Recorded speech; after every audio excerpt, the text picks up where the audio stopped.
बहुत समय पहले चंपकवन जंगल में भूरी चिड़िया अपनी माँ टुनटुनी चिड़िया और अपने पिता बंटी कबूतर के साथ रहती थी। भूरी चिड़िया के माता पिता उससे बहुत प्यार करते थे।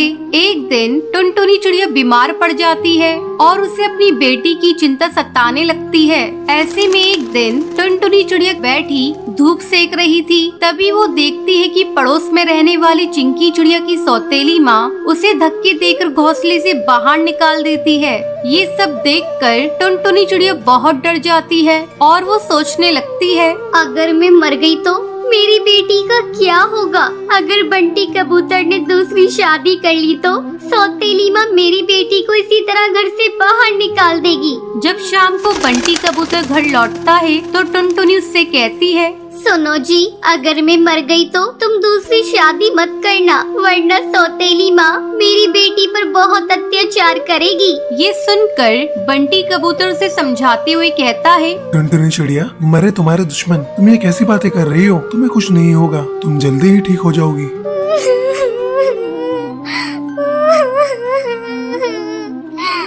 नहीं, तुम्हें आज मुझसे ये वादा करना ही होगा कि मेरे मरने के बाद तुम कभी दूसरी शादी नहीं करोगे। टुनटुनी, मैं तुमसे वादा करता हूँ कि मैं कोई दूसरी शादी नहीं करूँगा। कुछ दिन इसी तरह गुजर जाते हैं। टुनटुनी की हालत दिन पर दिन बिगड़ती जा रही थी और एक दिन वो मर जाती है। भूरी चिड़िया अपनी माँ से लिपट कर रोने लगती है।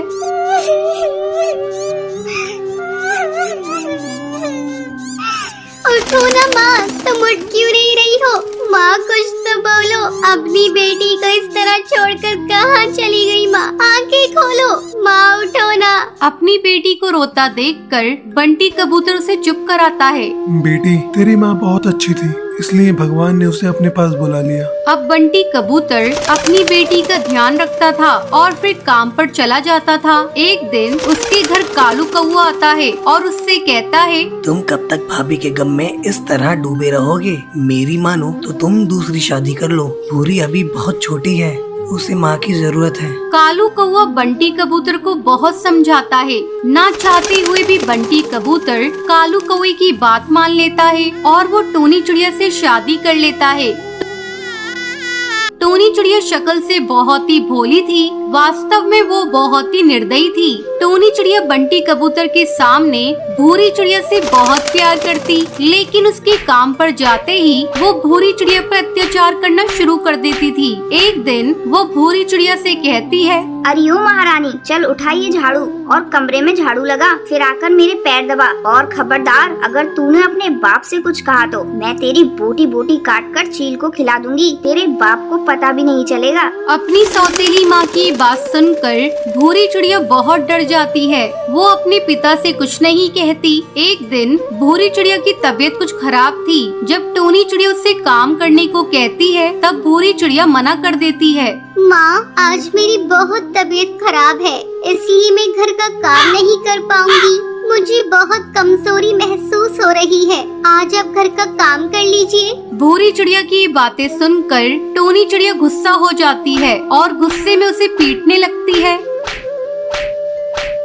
और उसे घोंसले से बाहर धक्का देकर निकाल देती है। उसी समय बंटी कबूतर किसी काम से वापस अपने घर आ रहा था। जब वो टोनी चिड़िया की हरकत देखता है तो गुस्से से आग बबूला हो जाता है और वो टोनी चिड़िया से कहता है, टोनी चिड़िया, मैंने अपनी बेटी के लिए तुमसे शादी की थी। तुम तो मेरी बेटी के साथ बहुत बुरा बर्ताव करती हो। तुम अभी और इसी वक्त मेरे घोंसले से बाहर निकल जाओ। ये सुनकर टोनी चिड़िया बंटी कबूतर से माफी मांगने लगती है। बंटी, मुझे माफ कर दो, ये भूरी बहुत ही ज्यादा बदतमीज है। तुम तो जानते हो ना मैं तुमसे और भूरी से कितना प्यार करती हूँ। तुम ही मुझे बताओ, मैं अपनी बेटी को नुकसान पहुँचा सकती हूँ क्या? वो टोनी चिड़िया को माफ नहीं करता और उसे घोंसले से भगा देता है। फिर बंटी कबूतर अपनी बेटी भूरी चिड़िया के साथ खुशी खुशी रहने लगता है। एक जंगल में टुनटुनी नाम की गरीब चिड़िया रहती थी। वो मिट्टी के खिलौने बनाकर जंगल में पक्षियों को बेचा करती थी, लेकिन उसके खिलौने ज्यादा अच्छे नहीं होते थे। एक दिन वो टोकरी में खिलौने बनाकर जंगल में बेचने के लिए जाती है। खिलौने ले लो, खिलौने मिट्टी के खिलौने ले लो, हाथी घोड़ा चिड़ी और बंदर ले लो, खिलौने सुंदर सुंदर ले लो। तभी बबली कबूतरी अपनी बेटी के साथ वहाँ पर आती है। माँ, मुझे मिट्टी का खिलौना दिलवा दो ना, कितनी अच्छी है। नहीं बेटा, कितने बेकार खिलौने हैं। मैं तुझे आगे से अच्छा वाला खिलौना दिलवा दूंगी। बबली बहन, ले लो ना खिलौना, मैं सस्ते दाम में दूंगी। लेकिन बबली कबूतरी मुंह बनाकर वहाँ से चली जाती है। अब सुबह से रात हो जाती है, टुनटुनी का एक भी खिलौना नहीं बिकता है। सुबह से शाम हो गई है, एक भी खिलौना नहीं बिका और मैं घर वापस भी नहीं जा सकती। 3 दिनों से खाना नहीं खाया है मैंने, आज तो भूखा सोना पड़ेगा। तभी उसके पास में एक कालू कौवे की दुकान थी। वो टुनटुनी से कहता है, क्या हुआ टुनटुनी बहन, आज फिर तुम्हारे खिलौने नहीं बिके? मेरा तुम्हारी मदद करने का बहुत मन करता है, पर मैं मजबूर हूँ। मेरे बीवी बच्चे हैं, इन पैसों में उनका ही पूरा नहीं हो पाता है। कोई नहीं कालू भैया, आपने मेरे बारे में सोचा, यही काफी है मेरे लिए। ये कहकर टुनटुनी अपने घर जाने लगती है। तभी उसे जंगल में पीछे से अजीब सी आवाजें सुनाई देती हैं। ये सुनकर टुनटुनी डर जाती है। टुनटुनी बेटा, इधर आओ। टुनटुनी इधर आओ मेरे पास। जैसे ही टुनटुनी चिड़िया पीछे मुड़ती है, वो वहाँ पर एक बूढ़ी सी टूनी चिड़िया को बैठा हुआ देखती है। आप कौन है? यहाँ पर क्या कर रही है? बेटा, मेरा नाम टूनी है। मैं पास वाले जंगल में रहती थी, वहाँ मेरा घर जल गया। अब मैं अकेली हूँ, क्या मैं तुम्हारे साथ रह सकती हूँ? माँ जी, मैं आपको अपने साथ तो ले जाऊंगी, लेकिन मेरे पास कुछ खाने के लाले हैं। मैं आपको क्या खिलाऊंगी, लेकिन फिर भी आप मेरे साथ चल सकती हैं। यहाँ अकेला जंगल में रुकना ठीक नहीं होगा। टुनटुनी टूनी को अपने साथ अपने घर ले जाती है। बेटा, मुझे बहुत तेज भूख लग रही है, जरा कुछ खाने के लिए बना देती हूँ। देखती हूँ किचन में कुछ मिल जाए, पर मेरे किचन में कुछ भी नहीं है। मैं खुद 2 दिन से भूखी हूँ माँ जी। फिर भी टूनी चिड़िया की आत्मा किचन में जाती है और अपने असली रूप में आ जाती है और जादू से सारे डिब्बे खाने से भर देती है। बेटा देखो, तुम्हारे किचन में तो बहुत सारा सामान रखा है। टुनटुनी ये देखकर हैरान हो जाती है, लेकिन वो भूख की वजह से ज्यादा ध्यान नहीं देती और खाना खाकर सो जाती है। तभी रात में टूनी चिड़िया की आत्मा घर से बाहर निकलती है और अपने जादू से आंगन में पड़ी मिट्टी से टुनटुनी के लिए सारे खिलौने बना देती है। वो एक अच्छी चिड़िया की आत्मा थी। अगली सुबह, माँ जी, ये देखिए कितने सुंदर खिलौने हैं, ये आपने बनाए हैं? हाँ बेटा, मेरे पति को भी मिट्टी के खिलौने बनाने का शौक था, उन्होंने ही मुझे ये बनाना सिखाया है। अब टुनटुनी चिड़िया वो खिलौने लेकर बेचने के लिए बाजार जाती है। थोड़ी ही देर में वो सारे खिलौने बिक जाते हैं। ये देखकर कालू कौवा उससे जलने लगता है। ऐसा क्या हो गया एक दिन में? इस टुनटुनी के खिलौने इतने सुंदर कैसे बन गए? मुझे पता लगाना होगा। अब वो रात में टुनटुनी के घर जाता है। तभी वो देखता है टूनी चिड़िया की आत्मा अपने जादू से मिट्टी के खिलौने बना रही है। ये देखकर वो डर जाता है। भागो रे भागो भैया भागो, चिड़िया की आत्मा।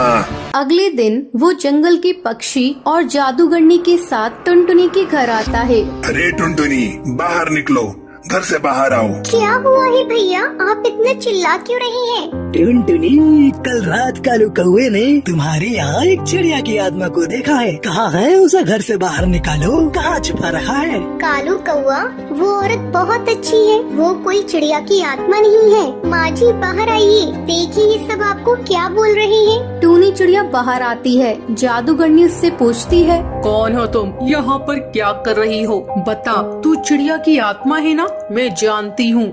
कौन? मैं? भूत नहीं, मैं तो पास वाले जंगल में रहती हूँ। अच्छा, अभी दूध का दूध पानी का पानी हो जाएगा। जादूगरनी टूनी चिड़िया की आत्मा पर गंगा जल डालने लगती है। टूनी चिड़िया की आत्मा अपने असली रूप में आ जाती है। ये क्या कर रही हो?